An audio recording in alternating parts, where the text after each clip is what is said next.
నమస్తే అన్న, అందరికీ నమస్కారం. కువైట్ నుంచి ఇండియాకు సామాన్లు పంపించాలనుకునే భారతీయులందరికీ శుభవార్త.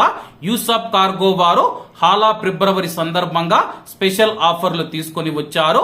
ఏ కార్గో 900 ఫిల్స్ అన్ని ఛార్జీలు కలుపుకొని, సి కార్గో 500 ఫిల్స్ అన్ని ఛార్జీలు కలుపుకొని, no port tax, no insurance, no pickup charges, no documentation charges. Maliya మరియు కైతాన్ ప్రాంతాలలో యూసఫ్ కార్గో ఉంది. ఇంకెందుకు ఆలస్యం, స్క్రీన్ మీద కనపడే నెంబర్లకు వెంటనే సంప్రదించండి. నమస్తే అన్న, అందరికీ నమస్కారం. కువైట్ లో హాలా ఫిబ్రవరి జరుగుతూ ఉంది. హాలా ఫిబ్రవరిలో ముఖ్యంగా జాతీయ దినోత్సవ వేడుకల సందర్భంగా కువైట్ ప్రభుత్వం సెలవులు ప్రకటించిన విషయం అందరికీ తెలిసిందే.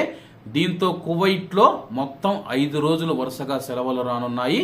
మళ్ళీ మార్చి 2వ తేదీ ఆదివారం తిరిగి ప్రభుత్వ కార్యాలయాలు ప్రారంభమవుతాయి.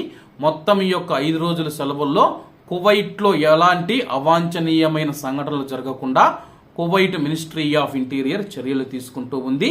వివరాల్లోకి వెళితే, కువైట్ లో జాతీయ సెలవు దినాలలో ఎవరైనా సరే హైవేల పైకి వచ్చి మార్చులు నిర్వహించడం కానీ, ట్రాఫిక్ అంతరాయం కలిగించడం కానీ, లేకపోతే వాహనాలపైన నీరు చల్లడం కానీ, అలాగే సబ్బు షాంపూ కలిపి నురగ చల్లుతూ ఉంటారు.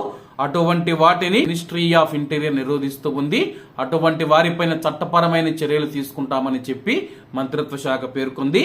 అలాగే కువైట్ లో మహిళా పోలీసుల భాగస్వామ్యంతో వివిధ రంగాలకు చెందిన 8,000 మంది పోలీసులు మరియు సైనికులతో సహా 900 పెట్రోలింగ్ వాహనాలతో కూడిన భద్రతా ప్రణాళికతో వేడుకలు నిర్వహించేందుకు సిద్ధమవుతూ ఉన్నామని చెప్పి మినిస్ట్రీ ఆఫ్ ఇంటీరియర్ ప్రకటించింది.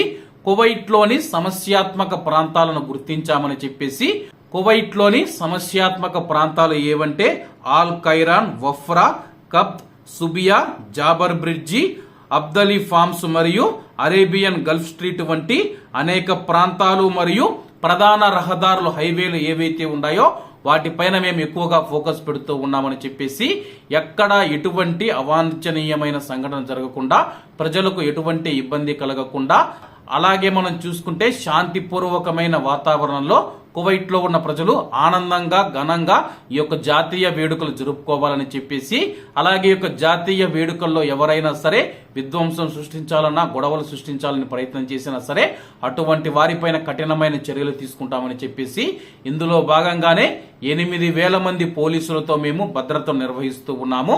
900 పెట్రోలింగ్ వాహనాలు కువైట్ దేశవ్యాప్తంగా భద్రతను పర్యవేక్షించనున్నాయని చెప్పి మినిస్ట్రీ ఆఫ్ ఇంటీరియర్ ప్రకటించింది. కాబట్టి అందరూ బాగుండాలి, అందులో మనం ఉండాలి. అందరికీ నమస్తే అన్న, జై హింద్.